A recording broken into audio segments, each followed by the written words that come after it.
This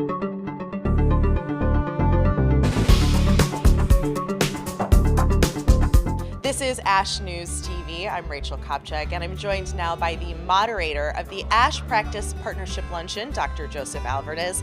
You moderated a session regarding the app programs that a lot of physicians and clinics have and hospitals have. So what are some of the best practices that you found? Well, one of the things that was really exciting here is that in order for our work as physicians to be sustainable, we have to have great partners to help us take care of patients. And advanced practice providers allow us to kind of scale up to be able to take care of patients across the breadth of their experience.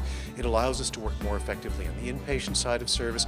It also allows us to expand the services that we do in outpatient medicine to include not only seeing the patient with regularity, but reinforcing really important things like medication compliance, catching early on potential complications of therapy, and being able to leverage all that information so that physicians, nurse practitioners, and physician's assistants can work together to really create a seamless care system for the patients under their care.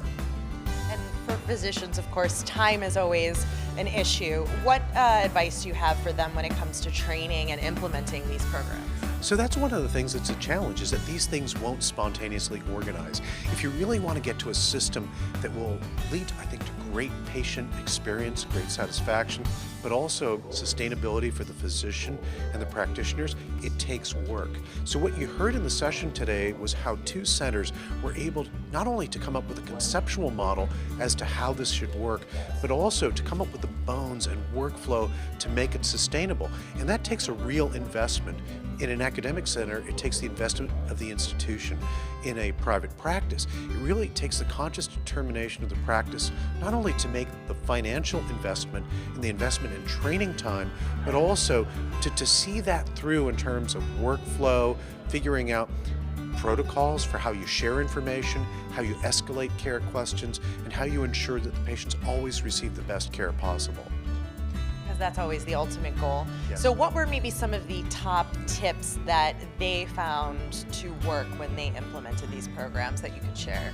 Well, I think the big part of it was the high level of satisfaction for both physicians and the advanced care practitioners in working through the model. This is a model which can be used on the inpatient service to care for patients with both non-malignant and malignant blood disorders, but also it can be used on the inpatient and outpatient arenas to ensure that patients have the seamless care experience regardless of that point of contact between themselves, the physician, and the providers. So what advice do you have for anybody who's looking to maybe implement an advanced practitioner program? I think the first thing is don't be afraid about this model. This model of working with advanced practitioners can really provide the basis for an extraordinary set of partnerships to make life better for patients and for you.